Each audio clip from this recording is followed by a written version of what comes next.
Hello, everybody. Thank you for joining us. I'm Brandon Waltons, the managing editor here at Texas Scorecard. Right now, we're being joined by Lieutenant Governor candidate Zach Vance. Zach, thank you so much for coming in and speaking with us for a little bit. No, it's truly a pleasure. I appreciate the offer, and I'm glad to be here. You got quite a few candidates, actually, that have filed in the Republican primary for Lieutenant Governor against the incumbent Lieutenant Governor Dan Patrick. Tell folks why you decided to run for this position. A few reasons, but the most important is Texans are being failed by its leadership. Dan Patrick and Greg Abbott are failing Texans miserably. And the biggest reason I decided to run is I'm truly a good person. I care about Texans. I want to make Texas a better place for all people. And our current leadership does not want that at all. And I figured I had to throw my hat in the ring. It was just something that I've actually knew I wanted to do this since 2019. I did a little bit of lobbying in the 86th legislative session, and I knew things have to change. Things have to change, and they're not going to change until good people step up and make that change happen. And I knew that it's just something I had to do. I've kind of been through a lot of stuff in my life, and I knew at one point in time I was at the lowest of my low, and I feel like God came to me and said, the world needs you. You're destined for something big. And God presented that path to me after the 86th legislative session. I kind of just saw what I needed to do and needed to step up. And if nobody else is going to do it, then I have to. What kind of lobbying did you do during the 2019 session? I was lobbying for veterans. I was lobbying for medical cannabis. And I wrote a 3-4 page paper, and I went to every single legislator's office and handed it to them. And then when the committee hearing came up for all the bills relating to cannabis, I saw the people just going in there, coming from all across the state and spilling their heart and souls to these legislators on the committee hearing, and they do not care. They know that none of those bills are going to be passed by Dan Patrick. So you're up there and you're saying everything you care about, but they don't care because they know it's not going to pass. And then after seeing that, I said, this has to change. If you have a committee hearing and 80% of the people in that room want a bill passed, it has to pass. That's what this is all for. One person shouldn't have the total power to say no. If you put it up for a committee hearing, which every bill should have a committee hearing, and 80% of the people in that room want that bill passed, it has to pass. There's no reason for it not to. This is a government for the people, by the people. And when the people don't have a majority say of what they want, everything fails. And that's the situation we have now. So was that the main issue that motivated you to get into the race? It's what got my foot in the door. And then seeing the process. If you watch the video the conversation you had with Don Huffines, he spills it all out. The Senate is a club, and every legislation is these backroom deals. When they go to the floor, the debate on the floor is all for show. And I saw that, and I said, it's an issue I care deeply about because it's very important. But I saw that, and I said, this is the same thing that's happening on so many other issues. Every issue that goes up that he doesn't want, because he feels this way or that way about something. It shouldn't be the deciding factor of what gets passed and how things move forward in the process. And I saw that, and I said, this has to change. So if you were Lieutenant Governor, what would your approach be? You criticize, I suppose, Dan Patrick for kind of putting his thumb on the scale. Would you just let the process play out? Yeah, just I feel a certain way about a lot of stuff, but I think that we should have at least talk about it, and that's what the committee hearings are for. The legislators write a bill, you send it to the committee hearing, or you assign it to the committee. They go up and talk about it, but everybody needs to have their input. The first bill when it goes up, it's not the final crafted legislation. It has to be worked on and talked about and debated upon. And I promise I will send at least 90% of the bills that affect all Texans into committee hearings. And if at least 80% of the people in that room want that bill, we're going to figure out a way to craft it to where I'm running because of compromise. We have to start compromising. And I'm not going to just shove bills in I'm not going to pass bills that people do not want, or people that really want it don't get it. We have to come together. We have to compromise. We have to work on all these issues. It's not either just yes or no because I feel a certain way about it. I am going to send a majority of bills to the committee hearings or to the committees, and they're going to be talked about and legislated on. People are going to come from across the state and say, this is how I feel about this. I don't want this, or I do want this. We have to come together and work on these things. Okay, you talk about compromise. What does that look like in a practical way during a session? Just hearing all aspects from both sides, from the people that don't want something, from the people that do want something. Just a person needs to make decisions from after hearing all sides of the researching it and understanding where people are coming from in the first place. You have to know why people feel the way they do about something, but just coming together, pitting the people that know the most about that issue, sitting down and saying, all right, how can we work this through? What can we do to get both sides on board? And some sides going to have to take a little bit, some sides going to have to give a little bit, but we have to figure this out. We have to compromise more, and that's not happening. What about on an issue like, say, protecting life, abolishing abortion? Is there any compromise do you think can be found there? Yeah, absolutely. I am a Christian, and I am pro-life 100%, but I'm pro-freedom. I feel a lot of ways about this, but I'm pro-freedom first and foremost. I think the government, I'm limited government too, so the government needs to stay out of people's lives. The only for abortion, the only people that the issue of abortion or wanting to abort their child, the only people that should be involved in is the mother, the father, and God. That's there's no business for the government to say you can't do that or yes you must do that. There is, but I understand the way people. I understand about abortion because I hate it. I do not want abortion to ever happen, but I want children to come into families of loving families. Too many, if you say no to abortion, there's a lot of kids that are going to come into this world to families that do not want them. And if a family doesn't want their baby, that baby's not going to be fed on time, not going to get its diaper changed when it needs to be changed. I want kids to come into loving homes. I want people to understand that when they're pregnant, they have other options. But I'm not going to say, no, you cannot have an abortion. I wish it wouldn't happen, and I wish every woman would say, if I'm pregnant now, I'm going to give my child up for adoption, or at least try to be a good parent as best I can until I can't. But I feel that the state needs to stay out of the business of a woman who wants to have that choice. In Texas, we want the freedom to choose when to become a parent, and I'm a believer in personal responsibility. I think that you do need to step up. You should step up. If you're a parent, if you get pregnant, you should step up and be a good parent, but that's not the reality of the situation. So many people, not every woman is made to be a good mother, and a lot of them understand that, and so they're gonna either choose the abortion route or choose the adoption route, but I'm never gonna say you cannot have an abortion. I'm never gonna say you can't have an abortion.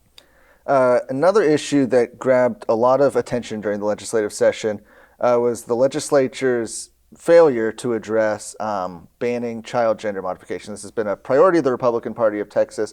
What are your thoughts on that? Is that a freedom issue, or is that something you would take action on? So with that, I think if both parents need to be on board. If one parent says no, then it shouldn't happen at all. The situation with James Younger. With James Younger, yeah. I think no matter if one parent has custody, and no matter what, both parents need to have a say. And if one parent says no, then it shouldn't happen. They just have to go through life like everybody else and do something later on in life. But I believe I care about the LGBT community. I think we are all created in the image of God, and I think some people are just born a little bit different ways, and we can't. I know it's really young for kids to make that decision, but a lot of people at that age know exactly who they are. And I want people to live their happy lives. I want people to be who they are.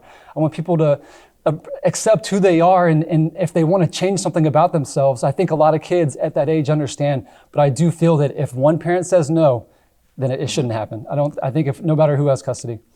Switching gears a little bit, another big ticket issue that we've seen, especially over the last year, has been an increase in immigration on the southern border, illegal immigration. There's been different plans floated by different candidates for pretty much every different office on the ballot about how they would take care of it. What would be your approach as Lieutenant Governor? Let me ask you a question. Why do you think the border, why do you think the situation in Mexico is the way it is? Why do you think people are fleeing from Mexico to come here? Well, I'm asking the questions, Okay. but Well, I believe Mexico and basically America is an amazing place. The world is crumbling around us. Everybody is trying to get into America because every other country is awful, awful place. The situation at the border is the fallout of another circumstance. I think we need to have a strong border. A country is not a country without a strong border, but we have to do something to help these people. We have to go to the root cause of why it is so bad in Mexico. And the reason why it's so bad in Mexico is because there's lawlessness. The cartels own the government. The people in the government just want to be alive. They can't make laws there's no democracy there. We are pro-democracy, and there's no democracy in the country just to our south. We need to end the war on drugs. I think the war on drugs has made the cartels billions of dollars, and that gave them the initial strengthening to have the control over the government. We have to change what we do here to have a dramatic impact what happens there. If we end the war on drugs here, we take away their power, we take away their money, we can break their backs. What really needs to happen in Mexico is we went into Afghanistan because of 9/11. The cartel gives us the same amount of deaths in 1 week as almost two 9/11s every single week. Why haven't we gone in? We need to send the full force of the United States military, go door to door and root out the cartels like the rats they are. We have to do something. The conditions in Mexico are so bad. These people are going to keep coming. You can have a wall a mile high. These people are dying to get into this country because life is so bad there. We have to change what we're doing here to have an impact there, and then send the military. And the next president has to understand that if we don't send the troops into Mexico and make life better for people in Mexico, they're gonna keep coming. And granted, a lot of people that are coming here are from other countries, not just Mexico. If Mexico was a better place, they could stay there. They could all just live in Mexico. They don't have to come to America. Mexico has to be a better place. We have to do something. And ending the war on drugs is the first domino we need to push to create a better living situation in Mexico. After we take the cartel's money they make money off drugs and then smuggling people in. They made life so miserable in Mexico that people are paying the cartels to get the hell out, to get smuggled over here. If we could cut off their main source of funding, which is drugs, they will have less power, and we could go in there and really change things. We have to destroy the cartels, and that's the only way things are going to change. Texas has one of the largest property tax burdens of any state in the country. People complain that you can pay off your mortgage and still not really own your home. What would your approach to Texas's rising property taxes be? We can't end property taxes outright for everyone. Property taxes brings in $70 billion a year. You cannot get that same amount of money with an increase in sales tax without having like a 25, 35% sales tax. A lot of people say, well, let's have a fair tax. We'll tax everybody the same. A person living in an apartment shouldn't be paying the same amount of taxes as a person that has a multi-million-dollar house. Property taxes, we went to the ballot this past election and we said we don't want an income tax. That means we were saying we don't want an income tax, so we're accepting a property tax. What my solution is we end the reappraising of homes. Homes have to because of all the people moving here. It's artificially inflating the market. What I want to do is reset home taxable values. If you've been in your home since 2019, reset your value back to 2019. And if you've been in your home for 20 years and are 65, we give you your home. You don't have to pay property taxes. It would take at least 2-3 cent increase on sales tax, but keeping people who have been in their home for 20 years and are over the age of 65, that's worth it. We need to keep people in our homes. And I think so many people are just saying, oh, no more property taxes. I should own my home. Yeah, you should own it, but I think you should still pay your property taxes for 20 years. A lot of people say, well, my kids aren't in school anymore. Why should I have to pay school taxes? A educated population is everybody's responsibility. And if some people aren't paying it, you're not contributing to society. I know we can get rid of property taxes for a few people in reappraisals. Another thing on that, is get people insurance. Another big chunk of your property taxes is people who go to the emergency rooms and don't have insurance. So they charge that to the city charges that to you. We have to get people insurance. Get as many people that are actual Texas residents, because it's people that don't have insurance and then illegals that use the hospital. So if we can get the people that aren't illegal, as many people as possible, insurance, then that would only cover, then we just need to cover the illegals that use the emergency room, which you're not gonna be able to get all of them out of here. You can't just say deport them all. We need to find a new source of revenue for that specifically. Some other tax that doesn't take money away from the homeowner that we can add as a revenue source for that. So once you knock off the entire, all the taxes from hospitals and knock off your appraisals, that'll dramatically decrease property taxes. You just can't say no more property taxes. Like Huffine says, you create instant wealth overnight. You can go buy a new lake house. That is not possible. The money's got to come from somewhere. $70 billion a year. And you can't decrease government spending. People are moving here by the thousands. The government has to spend more money to keep everything running. You can't just say cut government spending and do this and phase it out over 8 years. That's not possible. Number one priority of the Republican Party going into this last session was election integrity. Obviously, we saw some of that fight play out over the last year. Do you have any thoughts on that? And are Texas's elections secure, in your opinion? I think they are secure. I think for the most part, they are. They just did the audit and haven't really come back. I mean, they came up with numbers of people who were deceased and people who voted or have they're just inconsistencies, but it wasn't enough. Both sides do it, and it's not enough to change an election. I do think that elections are secure. So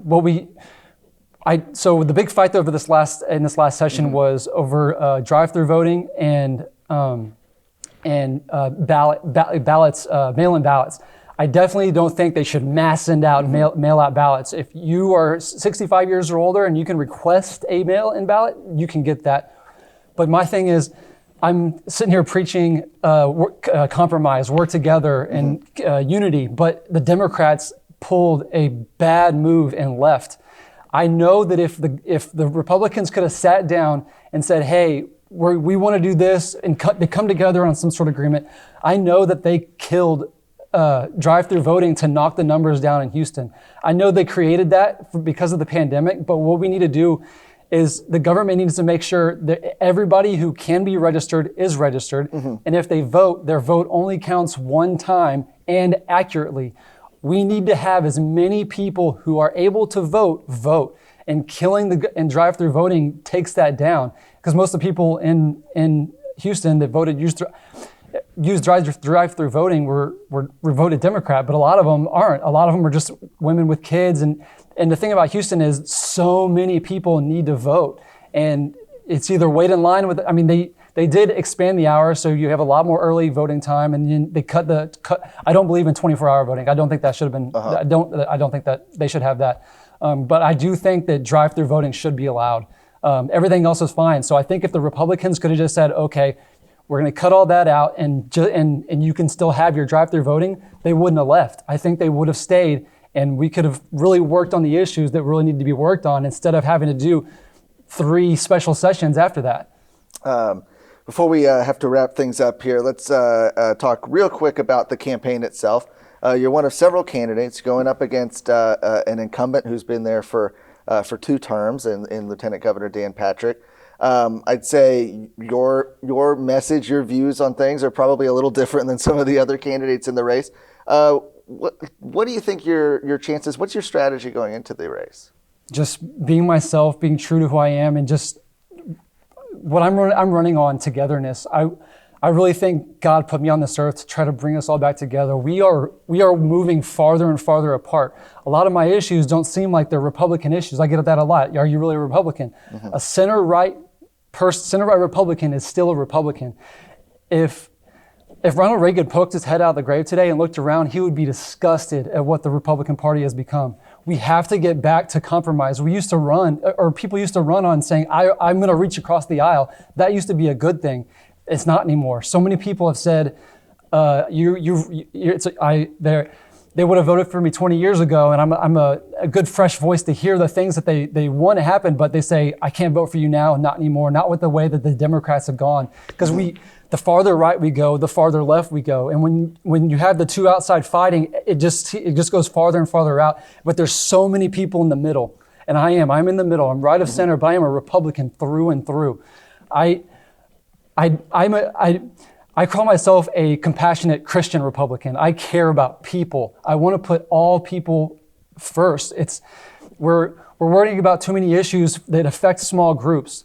I'm going a little off track, I guess, but compared to the campaign, I am different. Everybody else that's running is running farther right than Dan Patrick. I don't agree with them. I don't agree with Texit. I definitely don't think it should happen.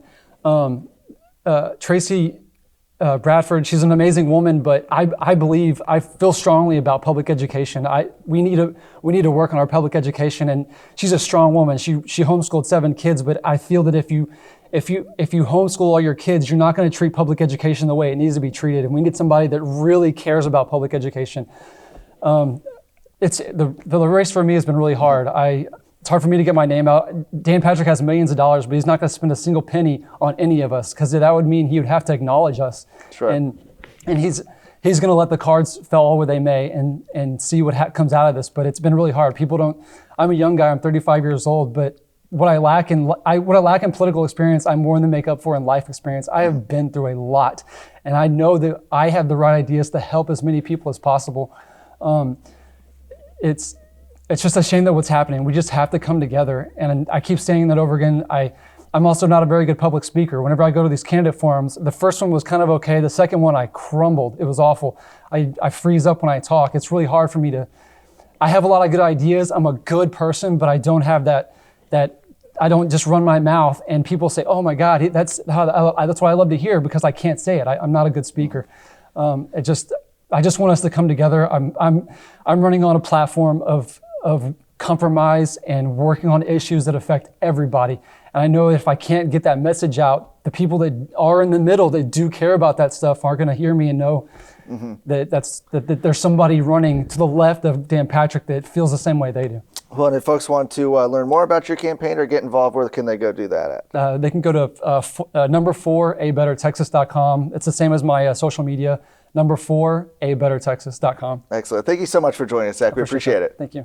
You made it to the end of this video. You're probably 1 in a million. But since you're here, make sure you go to texasscorecard.com to find more journalism and commentary, all things pertaining to Texas. Make sure you also like this video, subscribe to our YouTube channel, and hit the bell. That way you can be notified when new videos come out. Thanks.